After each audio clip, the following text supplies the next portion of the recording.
A poder hablar con el penalista, el abogado penalista Carlos Caro. A él queremos hacerle una consulta muy concreta. Doctor Carlos Caro, muy buenas noches. ¿Cómo está, Enrique? ¿Cómo le va? Muchas gracias por aceptar nuestra invitación. Una pregunta muy concreta a partir de lo sucedido con Lourdes Flores.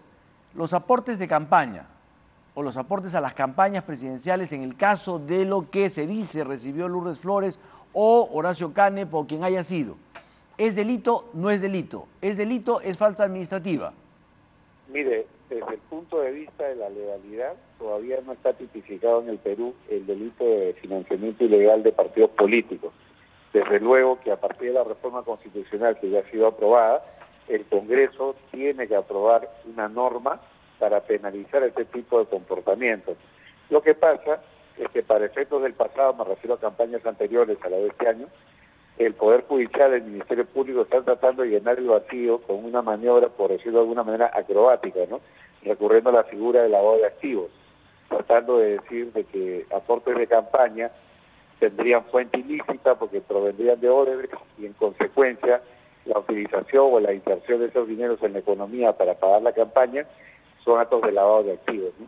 Y creo que esa es la discusión que finalmente terminará de acá a algunos años en la Corte Suprema. Esa es la hipótesis de la Fiscalía, de algunos jueces, pero todavía no es algo que esté zanjado definitivamente dentro del sistema, porque los fiscales van a tener que probar que el dinero tiene origen delictivo, van a tener que probar que las personas que lo recibieron con conocimiento de ese origen delictivo. Y esas dos pruebas son pruebas que solamente se pueden dar en un juicio oral, porque el año antepasado, el 2017, se aprobó en la Corte Suprema un acuerdo plenario, de sentencia plenaria casatoria 1/2017, que establece que el momento para esa discusión es el juicio oral. O sea que es un tema que se va a tener que ver ya caso por caso, y el más próximo, inminente, va a ser el señor Humala y la señora Heredia, quienes tendrán que responder por la supuesta recepción de este dinero de Odebrecht y su supuesto conocimiento e inserción dentro de la campaña del partido que ellos presidían. Hay algunos que han tratado de dividir la situación entre aquellos que recibieron fondos de campaña y no llegaron a ser autoridad elegida, y otros que en cambio sí han sido autoridades y por eso se calculaba o se presumía como una coima adelantada. ¿Esa división es posible? Es posible teóricamente, pero hay que tener en cuenta lo siguiente, ¿no? Para que haya corrupción tendría que haberse recibido dentro del marco de la campaña siendo ya funcionario público. Y la única persona a la cual eso aplicaría en cierto modo es la señora Villarán, porque ella, cuando recibió el supuesto $1.000.000, digamos, que habría recibido de Odebrecht, estaba en campaña de reelección. Es decir, era una funcionaria pública que habría recibido un dinero para actos propios, digamos, del cargo, que era el inicio de su campaña reeleccionista.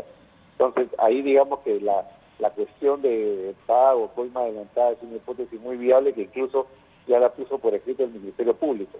Ahora, en el caso de autoridades, como el señor Kuczynski o el señor Humala, que ganaron las elecciones, creo que la cuestión es muy compleja, porque el delito de corrupción, como es un sinalagma, doy para que me des, te doy para recibir algo a cambio, implica que sea funcionario público la persona que lo haya recibido, ¿no? Sin embargo, eso deja abierta la puerta de qué favor te habrá pedido en el futuro a cambio de qué, ¿no? Como consecuencia de haber financiado una campaña con dinero, digamos, de una empresa privada que luego ha ganado, tenía en cartera, digamos, una serie de proyectos con el Estado peruano. ¿No? Creo que eso es algo que todavía está ahí a punto de discusión para los juicios orales respectivos. Entonces, no se puede afirmar con claridad si es delito o no es delito. Efectivamente, Enrique, es un tema que es muy polémico. De hecho, los propios penalistas no están de acuerdo, los jueces ni los fiscales. Es un tema que tiene para ser definido a fin de cuentas por la Corte Suprema, y de acá a algunos años en que ese tema se logre zanjar, porque como digo, en la medida que no existe el delito de financiamiento ilegal de campañas, se está llenando el vacío con el delito de lavado de activos con estos altibajos que estoy mencionando. Muy bien, don Carlos Caro, muchísimas gracias por sus respuestas. Muy amable. Buenas noches.